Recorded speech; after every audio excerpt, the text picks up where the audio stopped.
আমি এই চাটনিটা খেতে খুব ভালোবাসি, খুবই ভালোবাসি, মানে খুবই ভালোবাসি। আমড়ার চাটনি আমার মানে এই সময়টাতে ফেভারেট যাকে বলে, যেরকম আম চাটনি ফেভারেট সেরকমই আমার আমড়ার চাটনিটাও খেতে খুব ভালো লাগে। দেখো আমড়াগুলোকে প্রথমেই আমি একটু ছেঁচে নিয়েছি, তারপর তেলে একটু ফোড়ন দিয়ে আমড়াগুলোকে নুন হলুদ দিয়ে ভেজে নিয়েছি, আর তারপরে জল দিয়ে সেদ্ধ হতে দিয়ে দিয়েছি। ঢাকা দিয়ে সেদ্ধ হতে দিয়েছিলাম। সেদ্ধ হয়ে যাওয়ার পর দিয়ে দিলাম একটু চিনি আর একটু গুড়। গুড় আর চিনি দিয়ে করলে একটু টেস্টটা বেশ ভালো হবে। চাইলে শুধু গুড় দিয়েও তোমরা করতে পারবে, শুধু চিনি দিয়েও করতে পারবে।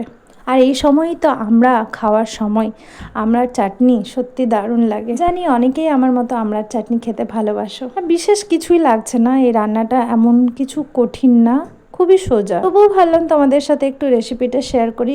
এর সাথে আবার সর্ষে বাটাও দিতে পারো। আমার দাদু দেখতাম যে সর্ষে বাটা দিয়ে আমড়ার টক খেতে খুব ভালোবাসতো। তো চলো ব্লগটা এখানেই শেষ করলাম, আবার নিয়ে আসবো তোমাদের জন্য নেক্সট কোনো রেসিপি। তো এখনকার মতো টাটা।